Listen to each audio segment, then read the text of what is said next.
Good morning दोस्तों, thank you for watching my YouTube channels.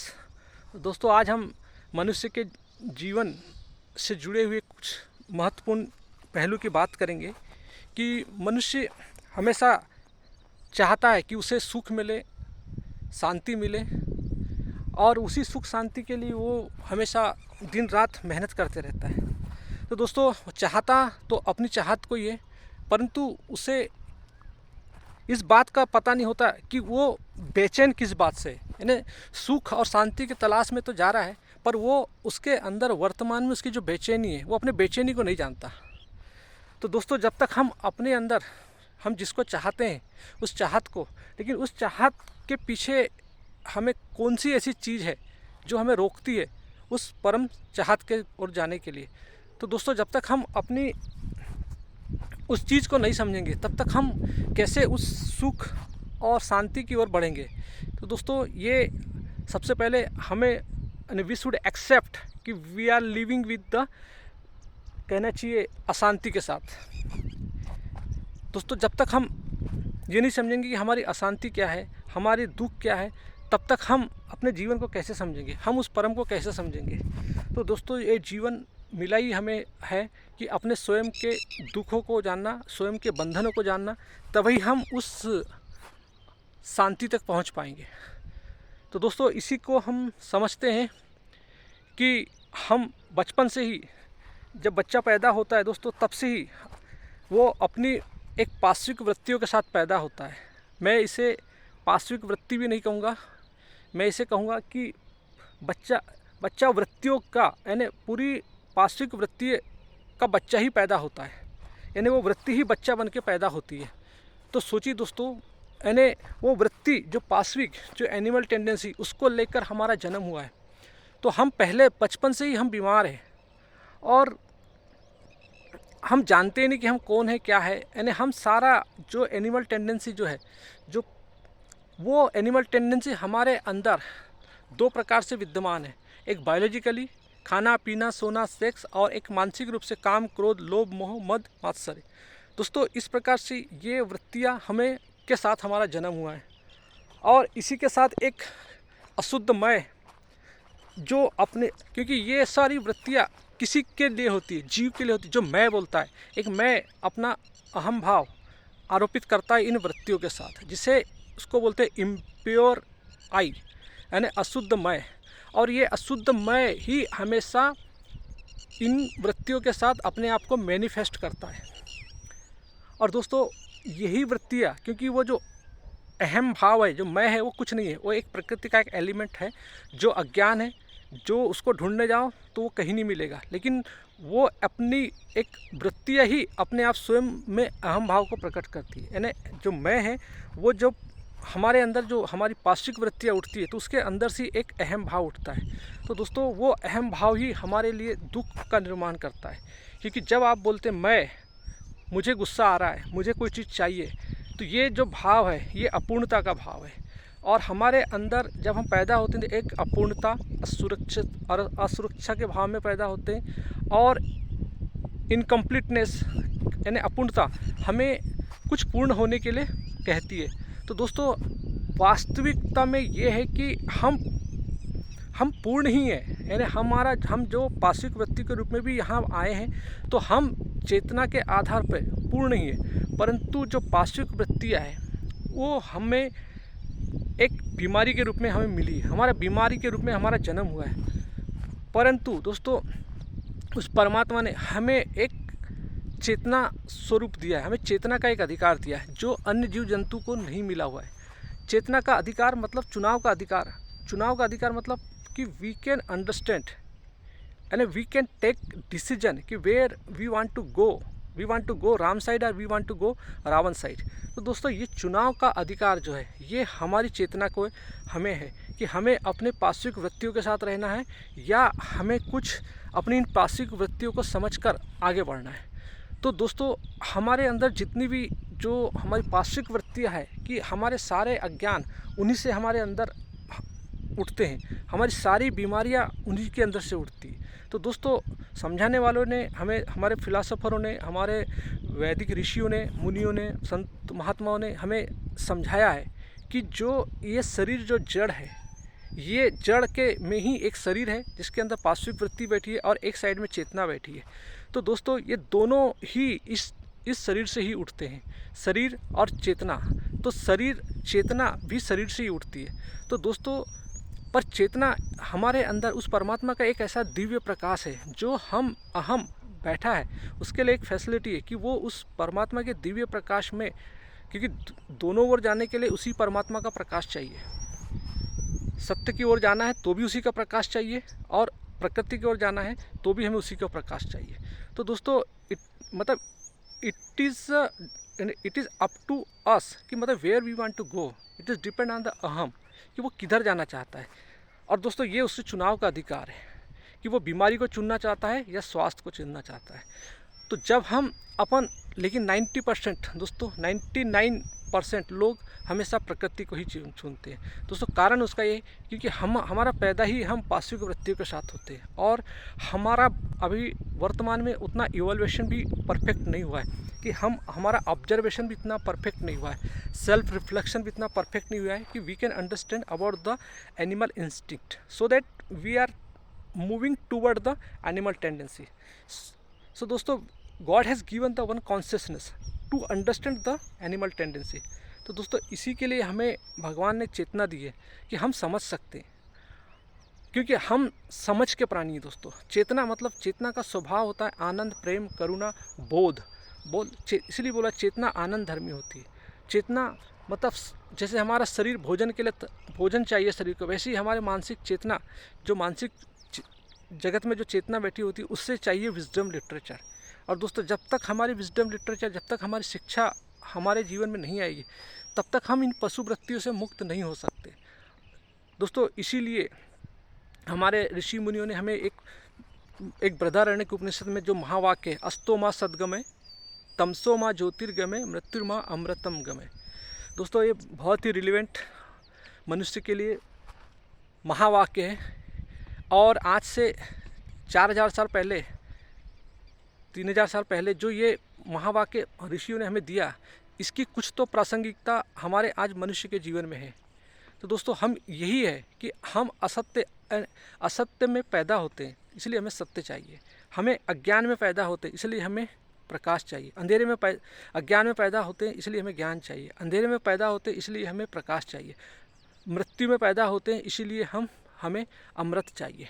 और दोस्तों वो अमृत हमारे लिए उपलब्ध है कि हम स्वयं को समझने से। तो दोस्तों कहीं ना कहीं ये महावाक्य जो हमारे ऋषि हमें समझाना चाहते हैं कि तुम्हारा जन्म जो हुआ है वो पार्श्विक वृत्ति यानी बीमारी में ही हुआ है, क्योंकि दोस्तों बीमारी हमेशा बीमारी की तरफ ही भागती है। और जब हम अपने आप को थोड़ा थोड़ा समझने लगते, कुछ स्वास्थ्य की ओर जाने लगते, तो स्वास्थ्य फिर स्वास्थ्य की ओर खींचने लगता है। लेकिन दोस्तों अभी तो हमारी शुरुआत ही बीमारी से है, हम बीमार ही बैठे हैं। अभी हम जानते ही नहीं कि हम कौन हैं, हमारी बीमारी कहाँ से रही है, हमारी वृत्तियाँ कहाँ से उठ रही है, हमारी ममता, इमोशन, भावनाएं कहाँ से आ रही है, ये हमें पता ही नहीं है। हमारे विचार कहाँ से आते हैं हमें ये नहीं पता, हमारा व्यवहार कहाँ से आता है हमें ये नहीं पता। हमारे मन के केंद्र में कौन बैठा है जो हमें संसार की ओर ले जाता है, जो हमारे अंदर अशांति का भाव प्रकट करता है। We do not know anything about the intuition subtle body. तो दोस्तों इसके लिए जब तक हम इनको नहीं समझेंगे तब तक हम किसी भी चीज़ में सक्सेस नहीं हो सकते, क्योंकि हमारे मन के केंद्र में एक अशुद्ध मैं बैठा हुआ है। मन का केंद्र मतलब, और वो जो मैं है वो संसार में उन्हीं यानी जो द्वैत की आंखें, क्योंकि दोस्तों हम स्थूल जगत में रहते हैं और स्थूल जगत हमेशा स्थूल इंद्रियों के द्वारा जाना जाता है। और स्थूल इंद्रियां मतलब जो हमारी 5 ज्ञानेंद्रियां हैं, उसके माध्यम से हम स्थूल जगत में ज्ञान को एक्वायर करते हैं, और उसी के आधार पे हम सोचते हैं जो दिखता है हम उसी को सच मानते हैं। लेकिन दोस्तों जो दिखता है वो सब स्थूल चीज़ों से सिर्फ स्थूल जगत ही दिखेगा। जो नश्वर है, जो हम वो सत्य नहीं है, वो प्रतिपल बदलते रहता है। तो दोस्तों इसके लिए हमें एक, जैसे भगवान शिव जी का महावाक्य होता है त्र्यंबकम, यानी 3 आँखों वाले महादेव। तो 2 आँखें द्वैत की और एक तीसरी आँख जो होती है वो अद्वैत की आँखें बोलती है। तो जो स्वयं को देखे, तो महादेव वो है जो स्वयं को अंदर देख के हमें वो ज्ञान देते हैं कि जो हम एनिमल टेंडेंसी में जो जी रहे हैं, इसलिए महादेव हमारे राक्षसी पना को तोड़ते हैं। महादेव का तांडव ही होता है कि हमारे आंतरिक बेचैनी को तोड़ना। तो दोस्तों महादेव इसीलिए विनाश के होते, विनाश किसका, मतलब हमारी पार्श्विक वृत्तियों का विनाश करने के लिए महादेव तांडव करते हैं, ताकि हमारी पार्श्विक वृत्तियाँ टूटे। तो दोस्तों त्र्यंबकम मतलब महादेव के पास शरण में हम इसलिए जाते हैं कि महादेव ही है जो हमें एक अपनी पार्श्विक वृत्ति से मुक्ति दिला के हमें चेतना के रूप में प्रकट करे और हमारी चेतना को उच्चतम सत्य की ओर ले जाए, ताकि हमारा जीवन पूर्ण हो। दोस्तों यही जीवन की कहानी है।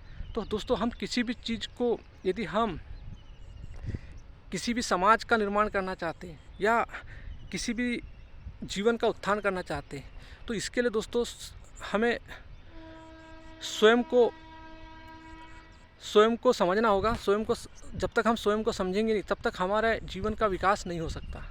दोस्तों चेतना आनंद धर्मा होती है, चेतना बोध स्वरूप होती है, चेतना ज्ञान स्वरूप होती है। इसलिए हमें शिक्षा की ज़रूरत है। बगैर शिक्षा के हम कुछ भी नहीं कर सकते। हमें अविद्या और विद्या दोनों के ज्ञान चाहिए। अविद्या मतलब जो भौतिक जगत है इसका भी ज्ञान चाहिए कि जो हो रहा है, और हमें आत्मज्ञान भी चाहिए। तो दोस्तों अविद्या के लिए हमें भौतिक जगत का ज्ञान तो होना ही चाहिए। हमें दोनों पैरेलल पे साथ साथ चलना है, क्योंकि हमारा शरीर दो तत्वों से मिलकर बना हुआ है, चेतना प्लस पदार्थ। तो we need to understand about the matter and we need to understand about the consciousness. So both are the things we need to understand. तो we need such type of the education. दोस्तों हमें चेतना का भी education चाहिए, हमें भौतिक यानी अविद्या का भी एजुकेशन चाहिए। और दोस्तों हम जिस एजुकेशन में जीते हैं, यहाँ पे सिर्फ हमें कुछ ही पदार्थ, हमारे आवश्यकताओं का ही ज्ञान मिलता है।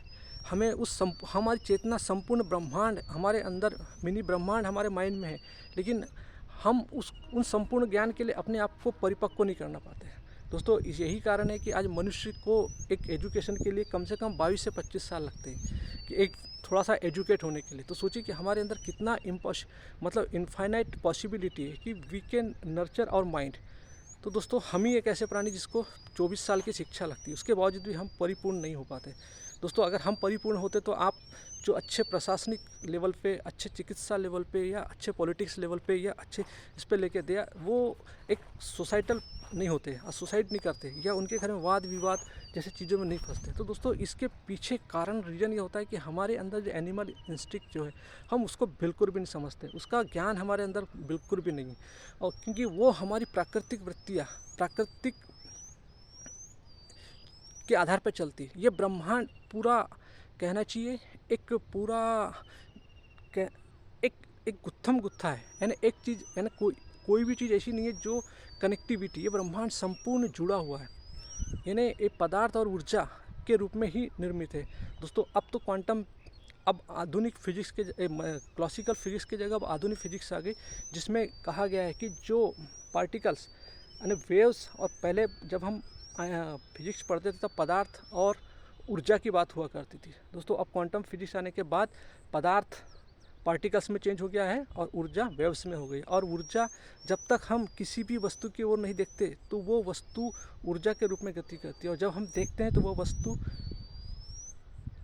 कण के रूप में गति करने लगती है। दोस्तों ये फिजिक्स की क्वांटम मैकेनिक्स का सिद्धांत है, आप खोजिएगा, देखिएगा, आपको समझ आएगा। तो सारे मतलब हमारे अंदर जो भी ट्रेवल्स करता है, सारे पदार्थ, यानी हम यहाँ बैठे हैं, हमारे अंदर हिंदू का भी विचार है, हम सब के अंदर एक दूसरे के विचार जुड़े हुए हैं, और हमारे सारे विचार हमारे अंदर हमारे स्वयं के नहीं होते। हम सब पूरे इस ब्रह्मांड में एक वेव्स और पार्टिकल्स के रूप में ये करते हैं। दोस्तों ये थ्योरी, मतलब ये सब हमारे दर्शन में दी हुई है, भारतीय दर्शन में दी हुई। दोस्तों इनको मतलब वी नीड टू अंडरस्टैंड। ये हमारे गीता की थ्योरी, दोस्तों ये हमारे उपनिषदों की थ्योरी है। मतलब आपको अपने बच्चों को एजुकेट करना है, यदि इंसान बनाना है, यदि हम पशु वृत्ति से इंसान बनना चाहते हैं, तो we need to such type of the education. We have to go visit the Bhagavad Gita. दोस्तों तभी हम एक अच्छे समाज का निर्माण कर सकते हैं। इसीलिए दोस्तों हमें समझाया गया है कि धर्म, हमारा भारत का जो संविधान है, जिसका मतलब ही होता है सेकुलरिज्म, मतलब धर्मनिरपेक्षता, और इसकी परिभाषा ही होती है कि धर्म हमेशा राजनीतिक, सामाजिक और नैतिकता, इन चीज़ों से परे रखा जाता है। क्योंकि धर्म इंडिविजुअलिटी के लिए होता है, व्यक्तित्व के लिए होता है। दोस्तों इंसान को जो एनिमल टेंडेंसी में पैदा होता है उसे इंसान बनने के लिए धर्म मिला हुआ है। इन्हें अपनी पार्श्विक वृत्तियों से मुक्ति के लिए धर्म मिला हुआ है। ये भारत के ऋषियों की एक योगदान है कि भारत को जो तीन पुरुषार्थ पहले दिया गया था, धर्म अर्थ काम, तीन ऋषियों ने समझा कि इन तीनों से कोई बात नहीं बन रही, इसलिए उन्होंने चौथा एक अवधारणा दी मोक्ष की, लिबरेशन की, कि हम अपनी पार्श्विक वृत्तियों से मुक्त हो सकते हैं। दोस्तों यही कारण था कि भगवान बुद्ध ने मतलब अपना घर छोड़ा था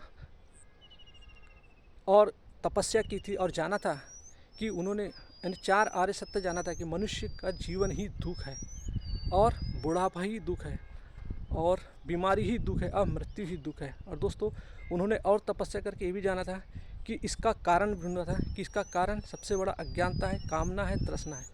और उन्होंने ये भी जाना था कि इससे मुक्ति संभव है। इसीलिए उन्होंने अपने अष्टांग मार्ग का सुझाया, आम आदमी के लिए दिया था कि अष्टांग मार्ग का उपयोग करके आदमी इन पार्श्विक वृत्तियों से मुक्त हो सकता है। दोस्तों यही अवधारणा हमारे पतंजलि के योग दर्शन में देखने मिलती है। योग चित्तवृत्ति निरोध, अष्टांग योग, यम नियम आसन प्राणायाम प्रत्याहार ध्यान धारणा समाधि। तो दोस्तों ये हमें मनुष्यता की ओर ले जाने के लिए हमारे ग्रंथ है।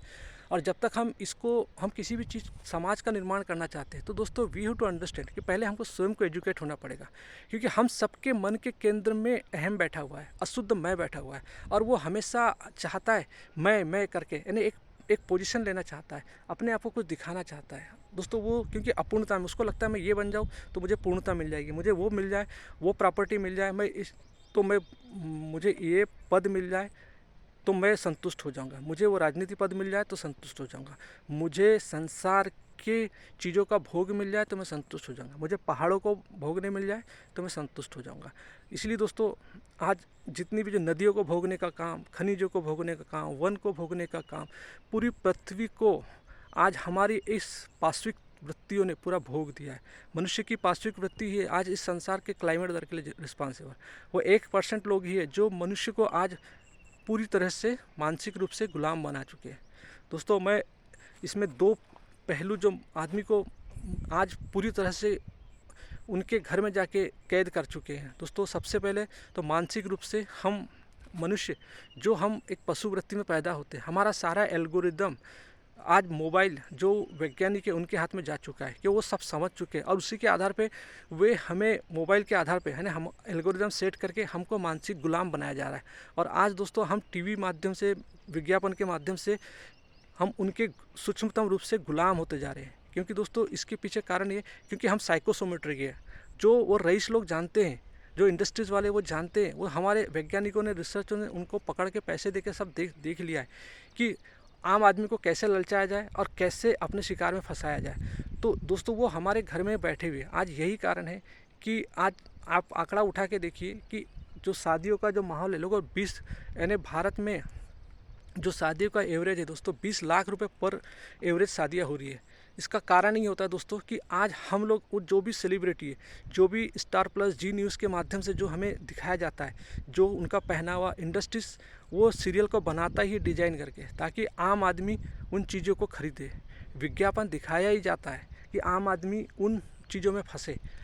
तो दोस्तों हमें, क्योंकि हम एक साइकोसोमेट्रिक है, हमारी संरचना ही ऐसी कि हमारा अंदर का जो पार्श्विक वृत्तियाँ है वो बहुत जल्दी अट्रैक्ट हो जाती है और उसी का फ़ायदा उठा के दोस्तों ये जितने भी जो लोग हैं ये हमारा शोषण कर रहे हैं। दोस्तों सबसे पहले क्योंकि ये दोनों चीज़ें जो पहले टेक्नोलॉजी नहीं थी, तो दोस्तों हमें डंडा मार के कोई ले जाता था तो हमको दिखता था कि हमने कुछ अपराध किया है।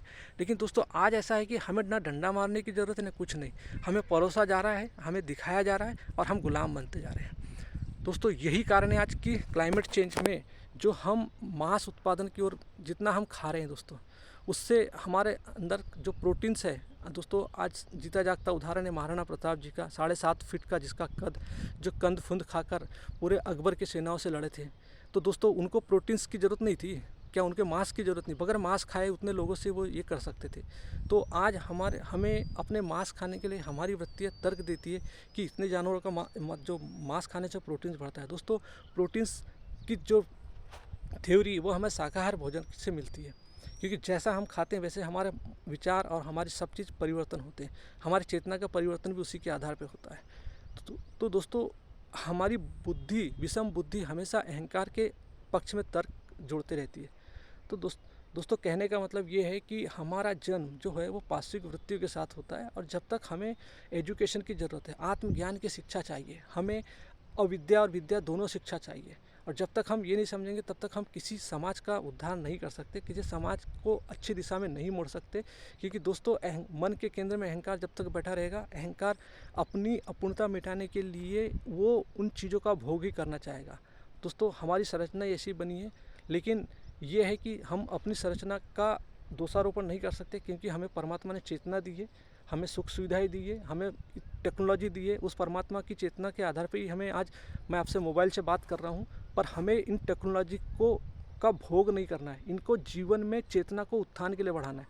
जो भी टेक्नोलॉजी चेतना के आधार पर, चेतना के उच्चतम शिखर से हमें मिली है, जिन भी महानुभाव यानी वैज्ञानिकों के द्वारा हमें मिली है, दोस्तों उनका सम्मान कीजिए और उनको अपने चेतना को उच्चतम शिखर पर ले जाने के लिए उपयोग कीजिए, न कि उसका भोग के लिए, प्रकृति को तबाह करने के लिए या अदर लोगों की मानसिक स्थितियों को बर्बाद करने के लिए कीजिए। दोस्तों मैं ये सब क्यों कह रहा हूँ दोस्तों, इसीलिए कह रहा हूँ क्योंकि आज हम भारत का इतिहास जानते हैं कि हमें कैसे, किस तरीके से अंग्रेज़ों ने गुलाम बनाया था। महाराणा प्रताप किस तरीके से अकबर की हिम्मत नहीं थी कि महाराणा प्रताप को हरा दे। दोस्तों महाराणा प्रताप हारे थे अपने पारिवारिक पाश्विक वृत्तियों के विद्रोह के कारण। लालच की वृत्ति, ईर्ष्या की वृत्ति, लोभ की वृत्ति, क्रोध की वृत्ति। दोस्तों आज यही कारण था कि महाराणा प्रताप जी को मतलब संघर्ष करना पड़ा था। दोस्तों ये हमारे सामने बहुत सारे ऐसे उदाहरण हैं जिनके आधार पर हम समझ सकते हैं। तो दोस्तों हमें निरंतर अपने जीवन को परिवर्तन करने के लिए ऋषि मुनियों का साथ चाहिए, और ये तभी संभव है जब हम अपने उच्चतम ग्रंथ श्रीमद् भगवद गीता, भारतीय दर्शन शास्त्र और उपनिषदों के पास जाए, समझे, संत ऋषियों का साथ करें, अपने फिलासफर्स को साथ दीजिए, तभी आप कुछ कर सकते हैं। थैंक यू दोस्तों, हैव ए नाइस डे।